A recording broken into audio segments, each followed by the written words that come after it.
On the morning it all began, nobody inside the glass tower on the 41st floor knew that the quiet woman they called the boss's wife had already become the true owner of the entire company. At 6 o'clock, before the sun had fully cleared the skyline, a contract worth billions of dollars had been signed in a private room 3 blocks away, and by 7, Naomi Carter walked through the same revolving doors she always used, carrying the same leather bag, wearing the same calm expression she had worn for 15 years. An hour later, her husband would stand in front of the entire staff, smiling with the confidence of a man who believed the world owed him applause, and he would fire her in front of everyone, calling her a woman who no longer added value to the company he thought he alone had built. The room would clap for him. Then a lawyer would walk in holding a single envelope, and the sound of that applause would die in every throat at once. Naomi Carter was 38 years old, and anyone who worked in that building for more than a week learned 2 things about her without being told. The first was that she arrived earlier than anyone else, sometimes before the cleaning crew had finished the lobby floor, and she never once mentioned it to a single soul. The second was that she never raised her voice, never asked for credit, and never corrected the assumption that floated through every department like a fact everyone had agreed upon without discussion, the assumption that she was simply Daniel Brooks's wife, a pleasant woman who occasionally sat in on meetings and smiled politely, while the real decisions were made around her. She let people believe it. She had let them believe it for 20 years, ever since the 2 of them had built the company from a folding table in a rented garage in the outskirts of the city, back when nobody wanted to invest in either of them, and the only capital they had was a small inheritance from her grandmother and a stubborn refusal to fail. Daniel Brooks, 42 years old, had become a different man somewhere along the way, though he would have argued fiercely that he had only become more himself. The magazines loved him. Business journals ran his photograph on their covers with headlines calling him a visionary, a self-made force of nature, a man who had built an empire from nothing through sheer will. He gave interviews about discipline and risk and the loneliness of leadership, and in every interview, Naomi's name appeared, if it appeared at all, as a footnote, a brief mention of his supportive wife, who believed in him from the beginning. He came home later, every year. He looked past her more than he looked at her, the way people stop noticing the furniture in a house they have lived in for a long time. He had convinced himself, slowly and completely, that the company existed because of one mind, and that mind was his own. What almost nobody in that building knew, and what Daniel himself had chosen to forget, was that Naomi had written the very first business plan on a yellow legal pad at their kitchen table, that she had approached the first investor herself after Daniel lost his nerve outside the office door, and that she had quietly mortgaged her own name and her own credit to keep the company alive during the 2 years it nearly collapsed. She had done all of this without asking for a title, without asking for her name on the letterhead, because in those early years she believed that if the company survived, that would be enough. She never imagined a day would come when survival alone would not be enough, when the man she had saved from ruin would stand on a stage and call her worthless in front of 500 people who had no idea what she had sacrificed to give him that stage in the first place. On the evening before everything changed, Naomi's phone rang while she sat alone in the dark of her study, the city lights spread out below her window like a field of small fires. The voice on the other end belonged to Richard Hale, 65 years old, the company's founding chairman, a man who had watched both Naomi and Daniel grow from ambitious strangers into the 2 halves of an empire, and who had, over the years, come to understand something that almost no one else did. "Everything is ready," he told her, his voice low and steady, the voice of a man who had waited a long time to say those words.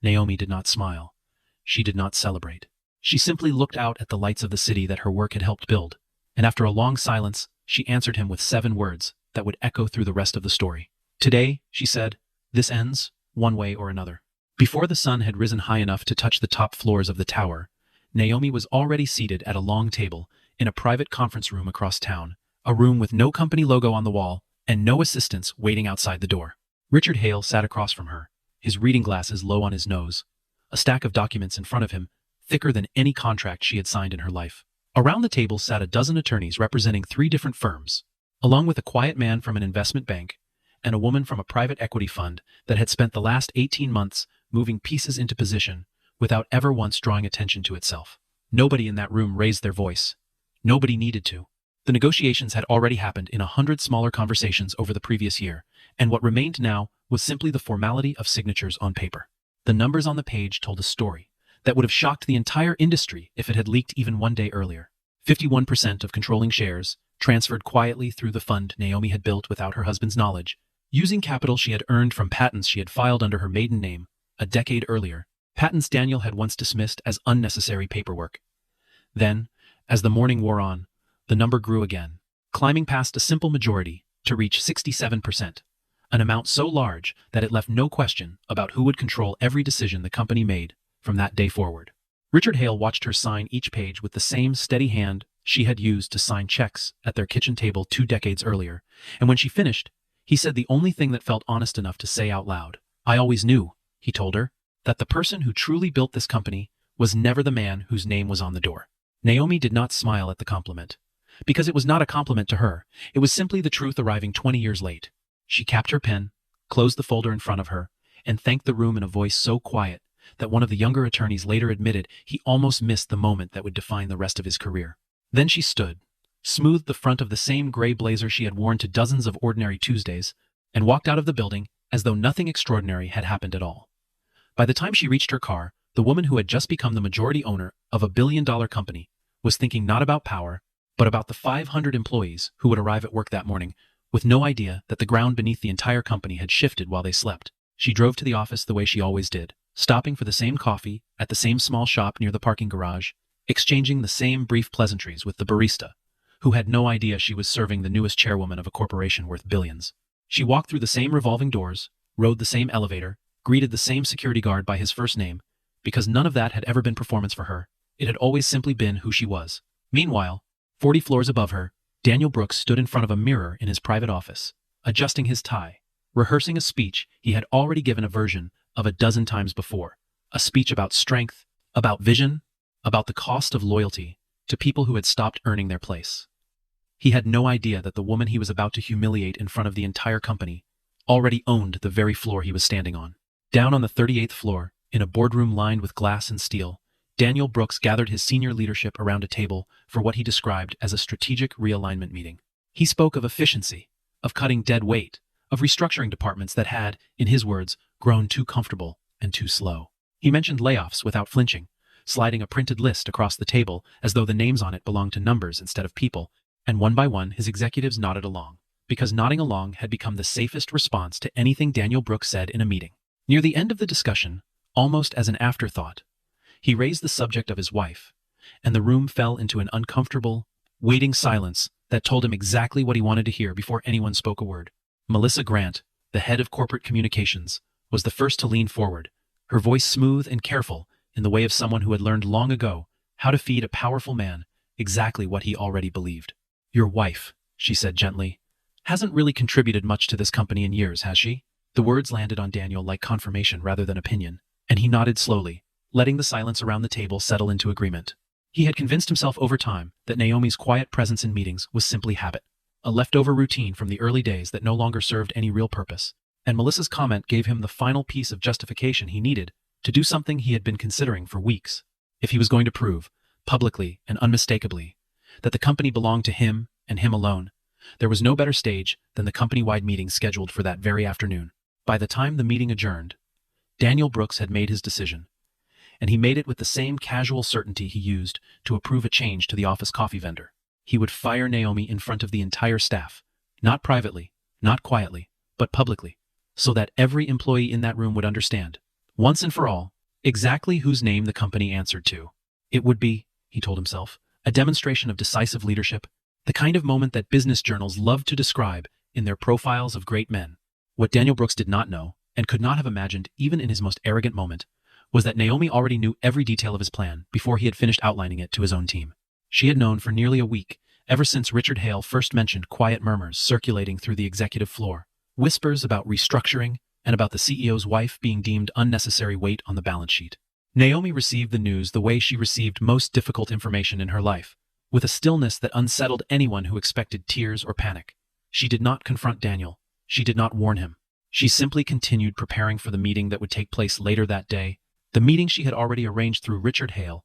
and a small team of attorneys who understood exactly when they were needed and exactly how to make an entrance that could not be ignored. Late that morning, a single text message arrived on her phone from the lead attorney, overseeing the final transfer of ownership, 4 words that told her everything was moving precisely as planned. "We will arrive on time." At exactly 2 o'clock that afternoon, more than 500 employees filled the largest conference hall on the ground floor, rows of chairs stretching back toward glass walls that overlooked the city, screens overhead displaying the company logo in crisp corporate blue. Daniel Brooks walked onto the small raised stage, to a wave of applause that had become as automatic as breathing, and he soaked it in the way he always did, adjusting his cufflinks, letting the silence stretch just long enough to feel important before he began to speak. He spoke about record performance, about a quarter that had exceeded every projection, about the discipline and vision required to lead a company through an increasingly competitive industry. His voice carried the practiced warmth of a man who had given this kind of speech 100 times before, and the audience responded exactly as they always did, nodding, smiling, clapping on cue. Then, almost casually, as though the thought had just occurred to him, Daniel turned toward the side of the stage and called Naomi's name into the microphone. A ripple of curiosity moved through the room, whispers passing from row to row, because most employees assumed this was the moment their CEO would finally acknowledge his wife's quiet contributions, perhaps present her with some symbolic honor for decades of support behind the scenes. Naomi walked up the steps slowly, her expression unreadable, and stood beside her husband under the bright stage lighting while 500 pairs of eyes watched in anticipation. Daniel placed a hand briefly on her shoulder, the gesture of a man performing affection for an audience, and then he delivered the words he had rehearsed in front of his office mirror that same morning, his voice ringing clear across the silent hall. "As of today," he announced, "you are no longer part of this company." The words landed like a stone dropped into still water, spreading outward in waves of confused murmuring, gasps, and shifting chairs, as 500 employees tried to understand what they had just witnessed. Naomi did not flinch, did not raise her voice, did not give Daniel the reaction he had clearly expected, and perhaps even hoped for. She simply looked at him, studying his face for a long moment, and asked a single quiet question that somehow carried more weight than anything shouted could have. "Are you certain?" she asked him, and Daniel, riding the high of his own performance, answered without a moment's hesitation. "More certain," he said, "than he had ever been about anything in his life." At that exact moment, at the very back of the hall, the double doors swung open. 3 attorneys entered first, dressed in dark, unremarkable suits, followed closely by Richard Hale, whose presence alone caused a fresh wave of whispers to ripple through the crowd, since the founding chairman rarely appeared at company-wide meetings anymore. Behind them walked a representative from the investment bank and a composed, sharply dressed woman from the private equity fund that had spent the last year and a half quietly assembling the largest ownership stake in the company's history. Daniel's confident expression faltered for the first time, his eyes narrowing as the unfamiliar group made their way down the center aisle toward the stage, and he stepped forward with the irritated authority of a man used to controlling every room he entered. "This is an internal meeting," he said sharply, his voice carrying less certainty than it had only moments before, and the lead attorney answered him, without raising his voice at all, in a tone so calm it somehow felt louder than shouting. "It is no longer only yours to control," the attorney said, and he stepped forward to place a single sealed envelope directly on the podium in front of Daniel, the sound of it landing against the wood echoing through a hall that had gone completely silent. Inside were documents transferring controlling ownership, printed with clean black ink, bearing signatures, an official corporate seal, and a date stamped clearly at the top of the page, a date that read that very morning. Daniel's hands trembled slightly as he opened the folder, his eyes scanning line after line of language he understood perfectly well from years of reviewing similar documents himself, except this time his own name appeared nowhere among the signatures of authority. The color drained slowly from his face as recognition dawned, and across the packed hall, 500 employees watched their CEO's composure collapse in complete and total silence. The lead attorney did not wait for Daniel to recover his voice before continuing, and instead read aloud from a formal resolution that had been prepared, reviewed, and unanimously approved earlier that same morning by the newly reconstituted board of directors. Effective immediately, the resolution stated, Daniel Brooks was relieved of all executive authority. His position as chief executive officer suspended pending a full leadership transition, and every operational decision from that point forward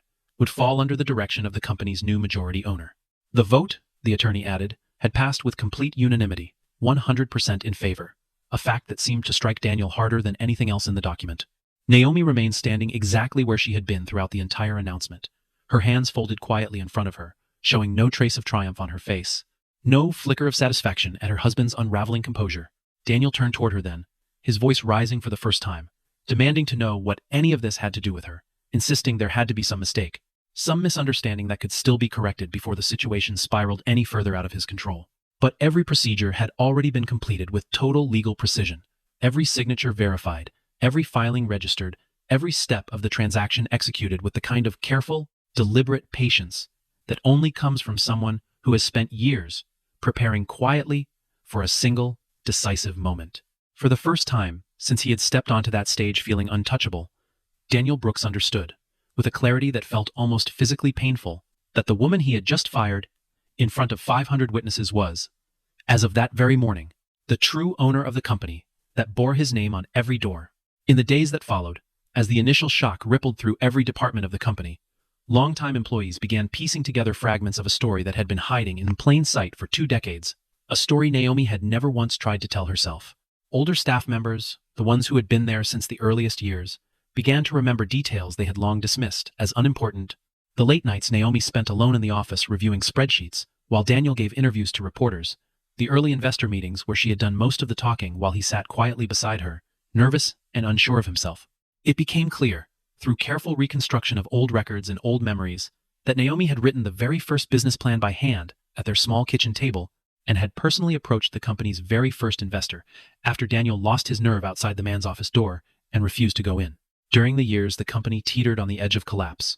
it was Naomi who quietly mortgaged assets under her own name to keep payroll running, who worked through countless nights, depended entirely on his own instincts and decisions. Daniel had not always been the man who stood on that stage and dismissed her with a wave of his hand, and there had been a time, back when neither of them had any money, and every day felt like a gamble, when he loved her in a way that had nothing to do with power or performance. Success changed him slowly, the way water erodes stone, so gradually that neither of them noticed the shift until it had already reshaped everything between them. By the time the company became worth billions, Daniel had convinced himself, layer by layer, year by year, that every success belonged to him alone, and that Naomi's quiet presence beside him had simply been a comfortable habit rather than the foundation his entire empire had been built upon. 3 days after the meeting that ended his career, Daniel Brooks requested a private conversation with Naomi,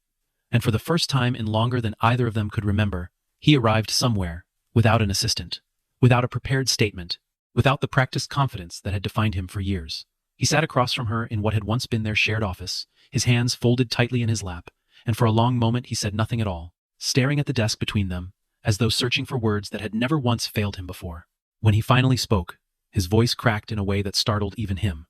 and tears he had not shed in front of another human being in over a decade began to fall freely down his face as he asked her, quietly, desperately, for one more chance to make things right. Naomi listened to him without interrupting, her expression calm but not cold, and when he finished speaking, she answered him with a steadiness that seemed to come from somewhere far deeper than anger or triumph. "I never wanted to defeat you," she told him, her voice soft but unwavering. "I only reached a point where I could no longer disappear inside a story I helped write with my own hands." Daniel opened his mouth to respond, but no words came, because for the first time in his adult life, he had nothing prepared, no clever phrase, no confident rebuttal, nothing but the raw and undeniable truth of what he had lost. He sat in silence, watching the woman he had once loved without condition,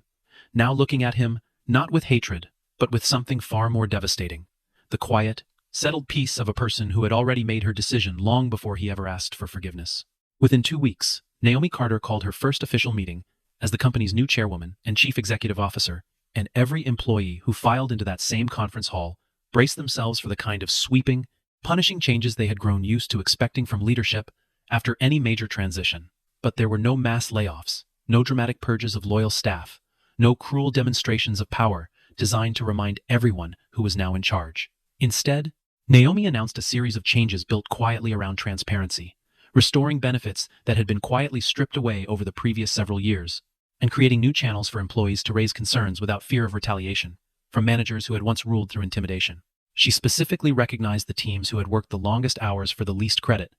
the very people whose contributions had, for years, gone unnoticed by leadership,